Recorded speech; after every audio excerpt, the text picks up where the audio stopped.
Hello guys, welcome back to Final Fix. എൻ്റെ പേര് ഇക്ബാൽ. ഇന്നത്തെ വീഡിയോയിൽ നമ്മൾ ഫോട്ടോഷോപ്പ് ഒട്ടും അറിയാത്തവർക്ക് വേണ്ടി ചെറിയൊരു ട്യൂട്ടോറിയലാണ് ഉദ്ദേശിക്കുന്നത്. ഇന്നത്തെ വീഡിയോയിൽ പറയാൻ പോകുന്നത് ഫോട്ടോഷോപ്പിന്റെ ലെയേഴ്സിനെ കുറിച്ചാണ്. ലെയേഴ്സ് എന്ന് പറഞ്ഞാൽ ഫോട്ടോഷോപ്പിന്റെ ഹാർട്ട് എന്ന് വേണമെങ്കിൽ തന്നെ പറയാം. അത്രയും ഇമ്പോർട്ടന്റ് ആയിട്ടുള്ള ഒരു കാര്യമാണ് ലെയേഴ്സ്. ഫോട്ടോസ് ഒക്കെ നമ്മൾ ലെയേഴ്സ് വെച്ചിട്ടാണ് ഫോട്ടോഷോപ്പിൽ എഡിറ്റ് ചെയ്യുന്നത്. അത് എന്താണെന്ന് നോക്കുന്നതിന് മുന്നേ ഫോട്ടോഷോപ്പിലേക്ക് നമ്മുടെ ഫോട്ടോ എങ്ങനെ ഇമ്പോർട്ട് ചെയ്യും എന്ന് നോക്കാം. ഫോട്ടോഷോപ്പ് ഓപ്പൺ ചെയ്ത് കഴിഞ്ഞാൽ ഇതുപോലെ ഒരുപാട് ഓപ്ഷൻസ് മേലെ കാണാം. അതിൽ ഫയൽ എന്നുള്ളതിൽ ക്ലിക്ക് ചെയ്യുക. അപ്പോൾ ഓപ്പൺ എന്നുള്ളത് കാണാം. ഒരുപാട് ഓപ്ഷൻസ് വേറെ ഉണ്ട്. നമ്മുടെ ഫോട്ടോ ആണ് കൊണ്ടുവരേണ്ടത് എന്നുണ്ടെങ്കിൽ അതിൽ ഓപ്പൺ കൊടുക്കുക. ഓപ്പൺ കൊടുക്കുമ്പോൾ നമുക്ക് ഫോൾഡേഴ്സ് സെലക്ട് ചെയ്യാം. ഒരുപാട് ഓപ്ഷൻസ് ഉണ്ട്. ആ ഫോൾഡറിലൊക്കെ പോയിട്ട് നമ്മുടെ ഫോട്ടോ എവിടെയാണോ അത് സെലക്ട് ചെയ്ത് കൊടുക്കുക. ഞാൻ ഇവിടെ ഈ ഒരു ഫോട്ടോ സെലക്ട് ചെയ്തു, എന്നിട്ട് ഓപ്പൺ കൊടുത്തു. ഇങ്ങനെയാണ് നമ്മുടെ ഫോട്ടോ ഇതിലേക്ക് ഓപ്പൺ ചെയ്യാം. ഇനി നമുക്ക് ലെയേഴ്സിനെ കുറിച്ച് നോക്കാം. എങ്ങനെയാണ് ലെയർ വർക്ക് ആവുന്നത് നോക്കാം. ഒരുപാട് ലെയേഴ്സ് കൂടി ചേർന്നിട്ടാണ് നമ്മൾ ഒരു ഫോട്ടോ ഉണ്ടാക്കുന്നതെന്ന് പറഞ്ഞു. ഈ ഒരു ഫോട്ടോ നിങ്ങൾ നോക്കുക. ഞാൻ ഈ ഒരു അടയാളപ്പെടുത്തിയിട്ടുള്ള ഈ ഒരു ഫോട്ടോ നോക്കുക. അതിൽ ഈ ഒരു സൈഡിൽ കാണുന്ന ലെയറുകൾ വെച്ചിട്ടാണ് ഈ ഒരു ഫോട്ടോ ക്രിയേറ്റ് ചെയ്തിട്ടുള്ളത്. അതിൽ ആദ്യത്തെ ലെയർ നോക്കുക, അതൊരു ബാക്ക്ഗ്രൗണ്ട് ലെയർ ആണ്. രണ്ടാമത്തെ ലെയർ ഉപയോഗിച്ചിട്ടുള്ളത് ഒരു ലെൻസ്, ഒരു ഫ്ലെയിം ആണ് ഉപയോഗിച്ചിട്ടുള്ളത്. ഈ ഒരു സൂര്യരശ്മികൾ വരുന്നതാണ്, അതാണ് രണ്ടാമത്തെ ലെയറിലുള്ളത്. മൂന്നാമത്തെ ലെയറിൽ ഒരു ലോഗോ ആണ് കൊടുത്തിട്ടുള്ളത്, അഡോബിന്റെ ഒരു ലോഗോ. നാലാമത്തെ ലെയറിൽ ഒരു ടെക്സ്റ്റ് കൊടുത്തിട്ടുണ്ട്. അപ്പോൾ ഈ ലെയറുകൾ നിങ്ങൾക്ക് മനസ്സിലാവുന്നുണ്ടെന്ന് തോന്നുന്നു. അഞ്ചാമത്തെ ലെയറിൽ ഒരു ഫോട്ടോഷോപ്പിന്റെ ഒരു ലോഗോ കൊടുത്തിട്ടുണ്ട്. ആറാമത്തെ ലെയറിൽ വേറൊരു ലോഗോ കൊടുത്തിട്ടുണ്ട്. ഇങ്ങനെ ഒരു 6 ലെയേഴ്സ് ചേർന്നിട്ടാണ് ഈ ഒരു ഫോട്ടോ ഉണ്ടായിട്ടുള്ളത്. ഇതിപ്പോ ഒരു സിമ്പിൾ ലെയേഴ്സ് ആണ്. ഒരു ഫോട്ടോ വെച്ചിട്ട് നമുക്കത് ചെയ്ത് നോക്കാം. ഞാനിവിടെ പുതിയ ഒരു ഫയൽ ഓപ്പൺ ചെയ്തിട്ടുണ്ട്. അതിന്റെ ലെയേഴ്സുകൾ നമുക്ക് ഇവിടെ കാണാം. പൊതുവെ ലെയേഴ്സിന്റെ ഓപ്ഷൻ ഈ ഒരു ഭാഗത്തായിട്ടാണ് കാണുന്നത്. കണ്ടിട്ടില്ലെങ്കിൽ ഇവിടെ മേലെ വിൻഡോ എന്നുള്ളൊരു ഓപ്ഷൻ ഉണ്ട്. അതിൽ ക്ലിക്ക് ചെയ്തിട്ട് താഴേക്ക് വന്നാൽ ലെയേഴ്സ് എന്ന് പറഞ്ഞൊരു ഓപ്ഷൻ കാണാം. അത് ടിക്ക് ചെയ്ത് കൊടുക്കും. അല്ലെങ്കിൽ F7 ക്ലിക്ക് ചെയ്താലും മതി. എന്റേത് ഓൾറെഡി ഓൺ ആണ്. അപ്പൊ നിങ്ങൾ ഓൺ അല്ലെങ്കിൽ അത് ക്ലിക്ക് ചെയ്ത് കൊടുക്കുക. അപ്പോൾ ഇവിടെ നമ്മൾ ഉപയോഗിച്ചിട്ടുള്ള ലെയേഴ്സിന്റെ എണ്ണം കാണാൻ പറ്റും. 2 ലെയറുകളാണ് ഈ ഒരു ഫോട്ടോയ്ക്ക് വേണ്ടിയിട്ട് ഉപയോഗിച്ചിട്ടുള്ളത്. അത് മനസ്സിലാക്കാനായിട്ട് ലെയേഴ്സുകളുടെ അറ്റത്ത് ഒരു കണ്ണിന്റെ ചിഹ്നം കാണാം, ഒരു ഐ ഐക്കൺ കാണാം. അതിൽ ക്ലിക്ക് ചെയ്താൽ ലെയറിനെ നമുക്ക് ഓഫ് ചെയ്യാനും ഓൺ ചെയ്യാനും പറ്റും. അപ്പൊ അത് മനസ്സിലായെന്ന് തോന്നുന്നു. ഇനി ലെയറുകളുടെ ഈ ഒരു അറ്റത്ത് വേറൊരു സംഭവം കൂടി ഉണ്ട്. ആ ലെയറിൽ എന്താണ് എന്നുള്ളതൊന്നും ചെറുതായിട്ടൊന്ന് മനസ്സിലാവാനായിട്ട് അതിന്റെ തംബ്നെയിൽ കൊടുത്തിട്ടുണ്ട്. അപ്പൊ അത് നോക്കിയിട്ട് നമുക്ക് മനസ്സിലാക്കാം. ഇനി ഓരോ ലെയറും നമുക്ക് ഇഷ്ടമുള്ള നെയിം കൊടുക്കാം. ലെയർ പെട്ടെന്ന് ഐഡന്റിഫൈ ചെയ്യാനായിട്ട് നമുക്ക് അതിന്റെ പേര് ഇവിടെ ചേഞ്ച് ചെയ്ത് കൊടുക്കാനായിട്ട് പറ്റും. ആ നെയിമിൽ ജസ്റ്റ് ഒന്ന് ഡബിൾ ക്ലിക്ക് ചെയ്താൽ അതിന്റെ നെയിം നമുക്ക് എഡിറ്റ് ചെയ്യാൻ പറ്റും. സബ്ജക്ട് ലെയറിനെ ഞാൻ ജസ്റ്റ് ഒന്ന് സെലക്ട് ചെയ്തു, എന്നിട്ട് Ctrl+T ക്ലിക്ക് ചെയ്താൽ ഒരു സെലക്ഷൻ ഇതുപോലെ വീഴും. ഈ ഒരു സെലക്ഷൻ വന്നു കഴിഞ്ഞാൽ നമുക്ക് ഈ ഒരു സബ്ജക്റ്റിനെ എങ്ങോട്ട് വേണമെങ്കിലും മൂവ് ചെയ്ത് വെക്കാൻ പറ്റും. സൈസ് കൂട്ടാനും ചെറുതാക്കാനും ഒക്കെ പറ്റും. ഓക്കെ, ഇനിയിപ്പോൾ ഇത് നമുക്ക് വേണ്ട ഒരു ഭാഗത്തേക്ക് പ്ലേസ് ചെയ്ത് വെക്കാം. ഞാൻ ഇവിടെ തന്നെ ഒരു സൈഡിലോട്ട് വെച്ചു. ഇതിനെ എങ്ങനെ അവിടെ പ്ലേസ് ചെയ്യാന്ന് വെച്ചാൽ ഇപ്പോൾ ഇത് പ്ലേസ് ആയിട്ടില്ല, ആ സെലക്ഷനോട് കൂടി അവിടെ നിൽക്കുകയാണ്. പ്ലേസ് ചെയ്യാനായിട്ട് ഡബിൾ ക്ലിക്ക് ചെയ്താൽ മതി. ആ ഒരു ഫോട്ടോയിൽ ഡബിൾ ക്ലിക്കോ അല്ലെങ്കിൽ എൻ്റർ ക്ലിക്ക് ചെയ്താലോ മതി. നമുക്ക് ഇനി അഡ്ജസ്റ്റ്മെന്റ് ലെയർ എന്താ നോക്കാം. ഇവിടെ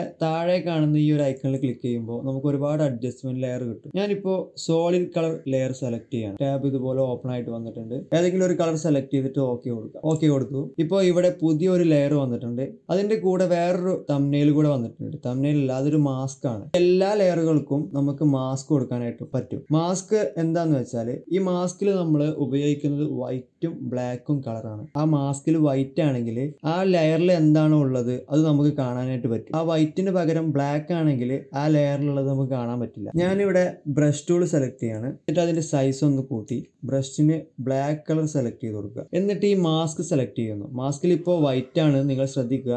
ആ വൈറ്റിലേക്ക് നമ്മൾ ബ്ലാക്ക് ഒന്ന് അപ്ലൈ ചെയ്യാണ്. ഞാൻ ബ്ലാക്ക് കൊണ്ട് ഡ്രോ ചെയ്തപ്പോൾ ആ ഭാഗം മുഴുവനും ആ ലെയറിൽ ഉണ്ടായിരുന്ന യെല്ലോ കാണാതാവുകയാണ്, അല്ലെങ്കിൽ എറൈസ് ചെയ്ത പോലെ തോന്നുകയാണ്. എറൈസ് ചെയ്യല്ല, ജസ്റ്റ് ഹൈഡ് ചെയ്യുകയാണ് ചെയ്യുന്നത്. ഇനി അതിലേക്ക് നമ്മൾ വൈറ്റ് വീണ്ടും അപ്ലൈ ചെയ്യാണ്. ഇവിടെ നമുക്ക് വൈറ്റ് സെലക്ട് ചെയ്ത് കൊടുക്കാം. ഇനി വൈറ്റ് കൊണ്ട് നമുക്കൊന്ന് അപ്ലൈ ചെയ്താൽ ആ ലെയറിൽ എന്താണോ ഉള്ളത് അതിവിടെ തിരിച്ചു വരും. അതായത് മാസ്ക് ലെയറിലാണോ നിങ്ങൾ സെലക്ട് ചെയ്തിട്ടുള്ളത് നോക്കണം. മാസ്ക് ലെയർ സെലക്ട് ചെയ്തിട്ട് അത് വൈറ്റ് കൊണ്ടോ ബ്ലാക്ക് കൊണ്ടോ അപ്ലൈ ചെയ്യുമ്പോൾ നമുക്ക് അതിൻ്റെ വ്യത്യാസം മനസ്സിലാക്കാം. ഈ സോളിഡ് കളർ ലെയർ ഇപ്പോൾ എല്ലാ ലെയറിൻ്റെയും ടോപ്പിലാണുള്ളത്. നമുക്ക് ബാക്കിലൊന്നും കാണാൻ പറ്റുന്നില്ല. പക്ഷേ ഞാനിതൊരു ബാക്ക്ഗ്രൗണ്ട് ലെയർ ആക്കി മാറ്റാൻ പോവാണ്. അതിനായിട്ട് സബ്ജക്ട് ലെയറിൻ്റെ താഴേക്ക് ഈ ഒരു സോളിഡ് കളർ ലെയറിനെ ജസ്റ്റ് ഹോൾഡ് ചെയ്തിട്ട് ഇങ്ങനെ ഡ്രാഗ് ചെയ്ത് താഴേക്ക് ഇടുക. ഇപ്പോൾ സബ്ജക്ട് ലെയറിൻ്റെ താഴെയും ബാക്ക്ഗ്രൗണ്ട് ലെയറിൻ്റെ മുകളിലായിട്ട് യെല്ലോ സോളിഡ് കളറിനെ നമ്മൾ കൊണ്ടുവച്ചു. സബ്ജക്ട് ലെയറിൻ്റെ ബാക്കിലായിട്ട് ഈ ഒരു കളർ അപ്ലൈ ആയിട്ടുണ്ട്. ഇങ്ങനെയാണ് ഈ ലെയറുകൾ വർക്ക് ആവുന്നത്. ഇവിടെ ഞാൻ വേറൊരു അഡ്ജസ്റ്റ്മെൻറ്റ് ലെയർ കൂടി ആഡ് ചെയ്യാണ്.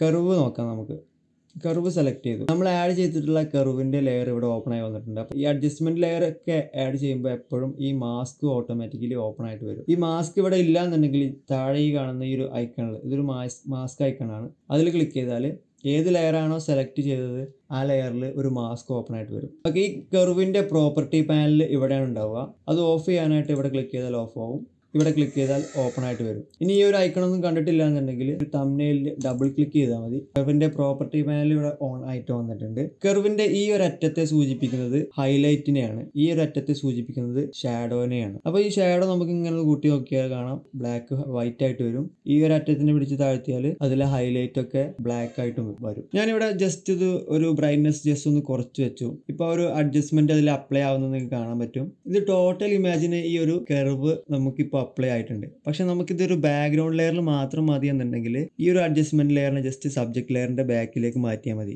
ഇപ്പോൾ നമുക്ക് സബ്ജക്ട് ലെയറിലെ ഒന്നും സംഭവിക്കുന്നില്ല. പക്ഷെ ഇതിന് പകരം നമുക്ക് സബ്ജക്ട് ലെയറിൽ മാത്രം ഈ ഒരു അഡ്ജസ്റ്റ്മെന്റ് ലെയർ മതി എന്നുണ്ടെങ്കിൽ എന്താ ചെയ്യാന്ന് അറിയോ? അതിന് കർവ് ലെയർ സബ്ജക്ട് ലെയറിന്റെ മുകളിൽ കൊണ്ടുവന്ന് നോക്കുക. ഇപ്പോൾ ടോട്ടൽ ഇമേജിലും ഇത് അപ്ലൈ ആവുന്നുണ്ട്. അപ്പോൾ ഇത് ആ ഒരു സബ്ജക്റ്റിലേക്ക് മാത്രം ആക്കാനായിട്ട് ചില അഡ്ജസ്റ്റ്മെന്റ് ലെയറിൽ ഇവിടെ ഇങ്ങനെ ഒരു ഐക്കൺ കാണാം. അത് ക്ലിപ്പിംഗ് മാസ്ക് കൊടുക്കാനുള്ള ഐക്കണാണ്. അപ്പം അങ്ങനെ കൊടുക്കുന്നതിന് ക്ലിപ്പിംഗ് മാസ്ക് എന്നാണ് പറയാം. അത് നമുക്ക് എങ്ങനെ നോക്കാം. എല്ലാ അഡ്ജസ്റ്റ്മെന്റ് ലെയറിലും ചിലപ്പോൾ ഇത് കാണില്ല. സബ്ജക്ട് ലെയറിന്റെയും കർവ് ലെയറിന്റെയും ബോർഡറിൽ നമ്മൾ ഈ മൗസ് കൊണ്ടുവന്ന് വെക്കാം. എന്നിട്ട് അൾട്ട് ക്ലിക്ക് ചെയ്യാം. അൾട്ട് ക്ലിക്ക് ചെയ്ത് പിടിക്കുമ്പോൾ ഇങ്ങനെ ഒരു ഐക്കൺ ഓപ്പൺ ആയിട്ട് വരും. അങ്ങനെ വരുമ്പോൾ അവിടെ ഒരു ക്ലിക്ക് കൊടുക്കുക. അപ്പോൾ നിങ്ങൾക്ക് കാണാം ആ ലെയറിലുള്ള എഫക്റ്റ് സബ്ജക്റ്റിൽ മാത്രം ഒതുങ്ങി നിൽക്കുന്നത്. ഞാനൊന്ന് അഡ്ജസ്റ്റ് ചെയ്ത് കാണിച്ചു തരാം, മനസ്സിലാവുന്നുണ്ടെന്ന് തോന്നുന്നു. ഇപ്പോൾ ഈ ഒരു കർവ് ലെയർ സബ്ജക്ട് ലെയറിന്റെ ക്ലിപ്പിംഗ് മാസ്ക് ആയിട്ട് മാറിയിട്ടുണ്ട്. Curve layer, hue and saturation അതുപോലത്തെ എഫക്റ്റുകളിൽ അതിന്റെ പ്രോപ്പർട്ടി പാനലിൽ തന്നെ ഉണ്ടാവും ഈ ഒരു ഐക്കണ്. അതിൽ ക്ലിക്ക് ചെയ്താലും മതി. ഇനി എങ്ങനെയാണ് ഒരു ലെയറിന്റെ കോപ്പി എടുക്കാൻ നോക്കാം. അതിനായിട്ട് ആ ഒരു ലെയറിൽ റൈറ്റ് ക്ലിക്ക് ചെയ്യുക. അപ്പോൾ ഡ്യൂപ്ലിക്കേറ്റ് ലെയർ എന്നുള്ള ഓപ്ഷൻ ഉണ്ട്. അതിൽ ക്ലിക്ക് ചെയ്യുമ്പോൾ ഇങ്ങനെ ഒരു സംഭവം വരും, ഒരു ടാബ് ഓപ്പൺ ആവും. അതിൽ ഓക്കെ കൊടുക്കുക. അപ്പോൾ ഇവിടെ ആ ഒരു സബ്ജക്ട് ലെയറിന്റെ കോപ്പി കിട്ടിയതായിട്ട് കാണാം. ഓക്കെ, നമുക്ക് ഇത് അൺഡു ചെയ്യാം. ഓക്കെ, ഇത് അൺഡു ചെയ്യാനായിട്ട് Ctrl+Z ക്ലിക്ക് ചെയ്താൽ നമ്മളിപ്പോൾ ചെയ്ത വർക്ക് അൺഡു ചെയ്യാനായിട്ട് പറ്റും. റീഡു ചെയ്യാനായിട്ട് Ctrl+Shift+Z. അപ്പോൾ നമുക്ക് റീഡു ചെയ്യാൻ പറ്റും. ഞാനിപ്പോൾ അത് അൺഡു ചെയ്തു. ഇനി വേറൊരു രീതിയിലും നമുക്ക് ലെയറിനെ കോപ്പി ചെയ്യാം. അത് ആ ലെയറിനെ ഡ്രാഗ് ചെയ്തിട്ട് ഇവിടെ ഒരു പ്ലസ് ഐക്കൺ കാണാം, അതിലേക്ക് ഡ്രാഗ് ചെയ്തിട്ടാൽ ആ ഒരു സബ്ജക്ട് ലെയറിന്റെ കോപ്പി കിട്ടും. ഇപ്പോൾ ഇവിടെ ലെയർ നിങ്ങൾക്ക് കാണാൻ പറ്റും, പക്ഷേ ഈ ഒരു ഇമേജിൽ ആ ഫോട്ടോ വന്നിട്ടുള്ളത് നമുക്ക് കാണാൻ പറ്റുന്നില്ല. കാരണം സെയിം സബ്ജക്റ്റിനെ സെയിം പൊസിഷനിലാണ് നിൽക്കുന്നത്, അതുകൊണ്ട് നമുക്ക് മനസ്സിലാക്കാൻ പറ്റില്ല.